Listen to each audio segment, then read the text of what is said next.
ये कहानी अलादीन नाम के एक राजा के ऊपर आधारित है जो दिमाग से पूरी तरह पैदल होता है। अब पूरी तरह बेवकूफ होने की वजह से वो अपने देश में क्या क्या कारनामे करता है, ये हम आज की इस एक्सप्लेनेशन में देखने वाले हैं। आज मैं जिस फिल्म को एक्सप्लेन करने वाला हूँ उसका नाम है द डिक्टेटर और ये फिल्म 2012 में रिलीज हुई थी। मूवी की शुरुआत में हमें एक काल्पनिक देश वाडिया दिखाया जाता है। वाडिया में एक बच्चे का जन्म होता है जिसका नाम अलादीन रखा जाता है। अलादीन के जन्म के बाद से ही उसकी मां को मार दिया जाता है और इसके कुछ सालों बाद ही उसके बाप की भी हत्या कर दी जाती है और अब सिर्फ 7 साल की उम्र में अलादीन वाडिया का राजा बन जाता है। इसके बाद सीन यहीं कट होता है और हम कुछ साल बाद का सीन देखते हैं जहाँ अलादीन अब बड़ा हो चुका है। अलादीन अपने बाप की तरह ही सनकी और पागल है और उसके मन में जो आता है वो वही करता है। वो अपने देश में ओलंपिक गेम्स रखवाता है जिसमें वो खुद भी हिस्सा लेता है। फिर गेम के दौरान अगर कोई उससे आगे निकल जाता है तो अलादीन उसे गोली मार देता है और खुद वो गेम जीत जाता है और इसी तरह वो ओलंपिक में 14 गोल्ड मेडल जीत जाता है।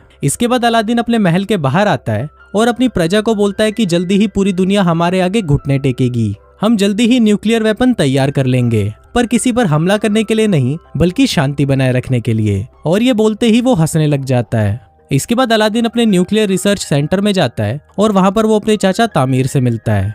फिर वो दोनों अंदर जाते हैं और वहां अलादीन देखता है कि उसकी मिसाइल बहुत ही छोटी बनी है। अब ये देखकर अलादीन को बहुत गुस्सा आ जाता है और वो अपने साइंटिस्ट नदाल को बुलाने के लिए बोलता है। पर इस पर बाकी के साइंटिस्ट उसे बताते हैं कि जब आप पिछली बार यहाँ पर आए थे तो आपने नदाल को मरवा दिया था।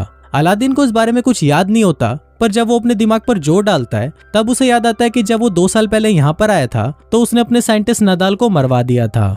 अब फिल्म वापस प्रेजेंट में आती है और एक साइंटिस्ट अलादीन को बोलता है कि शायद आप ये बात भूल गए थे, पर इस पर अलादीन हंसते हुए उसे बोलता है कि मैं भूला नहीं था और फिर वो उस साइंटिस्ट को भी मरवा देता है। इसके बाद अलादीन वापस अपने महल में आ जाता है जहाँ पर उसकी सिक्योरिटी में सिर्फ लड़कियां होती हैं। दरअसल अलादीन अपनी सिक्योरिटी के लिए सिर्फ लड़कियां ही रखता है ताकि बाद में वो उन्हें बचा सके। फिर जब अलादीन अपनी कार से बाहर निकलता है तभी वहाँ एक आदमी आकर उसे गोली मार देता है, पर बाद में हमें पता चलता है कि ये आदमी अलादीन नहीं बल्कि उसका डुप्लीकेट था। दरअसल अलादीन हमेशा ही अपने साथ एक डुप्लीकेट रखता है ताकि जब भी उस पर हमला हो तो हमेशा उसका डुप्लीकेट ही मारा जाए। अलादीन दिमाग से इतना चूतिया होता है कि वो अपनी डुप्लीकेट की लाश को उठने के लिए बोलता है और फिर जब वो लाश नहीं उठती तो अलादीन अपने अंकल को इशारा करता है कि इसे भी मरवा दो। फिर अलादीन के वहां से जाते ही उसके चाचा तामीर किसी को फोन करते हैं और उसे बोलते हैं कि अलादीन इस बार भी बच गया और अब हमें उसके जैसे दिखने वाले किसी और को ढूंढना होगा जो हमारा काम कर सके।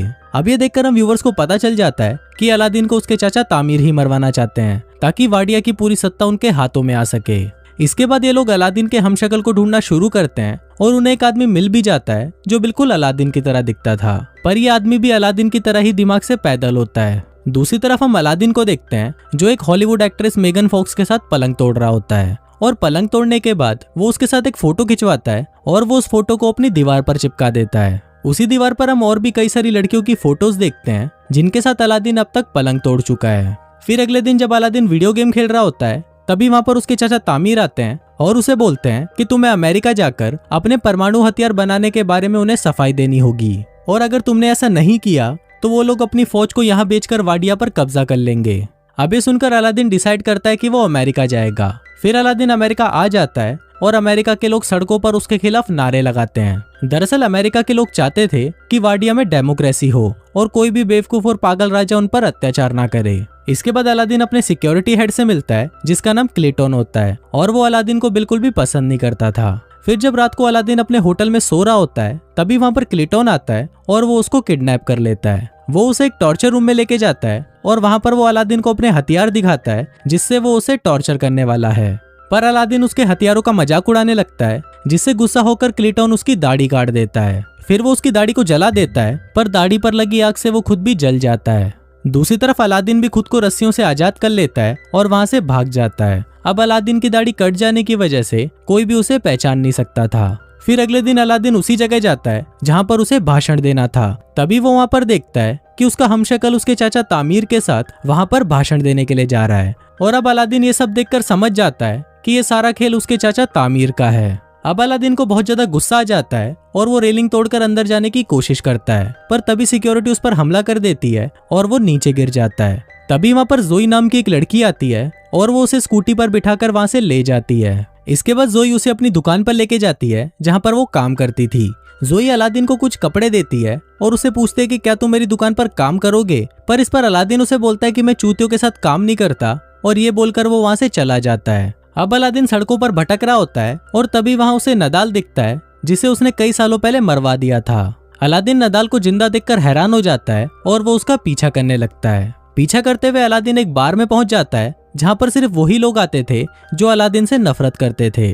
तभी वहाँ पर काम करने वाला एक आदमी अलादीन को पहचान लेता है और वो सभी को बता देता है कि ये अलादीन है। दरअसल उस बार में जितने भी लोग थे उन सभी को अलादीन ने मरवा दिया था, पर उनमें से कोई भी मरा नहीं था और वो सब भागकर अमेरिका आ गए थे।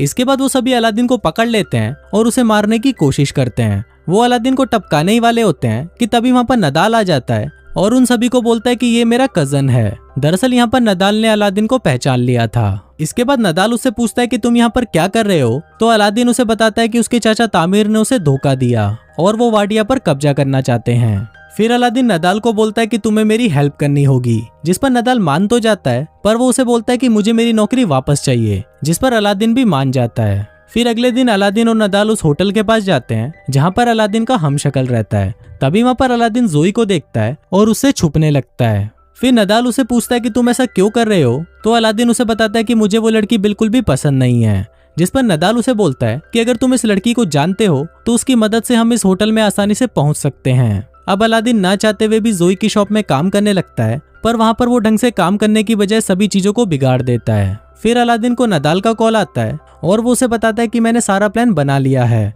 हम कैंटीन के सामान के बहाने से उस होटल में जाएंगे और वहाँ पर नकली अलादीन को हटाकर उसकी जगह असली अलादीन को ले आएंगे। अब अलादीन को ये प्लान अच्छा लगता है और इसके साथ साथ उसे धीरे धीरे जोई भी पसंद आने लगती है, जिसकी वजह से अब वो शॉप में अच्छे से काम करने लग जाता है और वो उसकी शॉप का पूरा नक्शा ही बदल देता है। फिर एक दिन शॉप में एक औरत को लेबर पेन होने लगता है और उस समय इतना वक्त नहीं था कि उसे हॉस्पिटल ले जाया जा सके। अब अलादीन को पता नहीं होता कि डिलीवरी कैसे करवाई जाती है, पर फिर भी वो उस औरत की सक्सेसफुल डिलीवरी करवा देता है। अब ये देखकर जोई भी अलादीन से इम्प्रेस हो जाती है और उसे उससे प्यार हो जाता है। फिर जोई अलादीन को बोलती है कि वो अपनी पूरी जिंदगी उसके साथ बिताना चाहती है, पर इससे पहले अलादीन उसे बोलता है कि मैं तुम्हें कुछ बताना चाहता हूँ, और फिर वो जोई को अपनी सच्चाई बता देता है। अब सब कुछ सच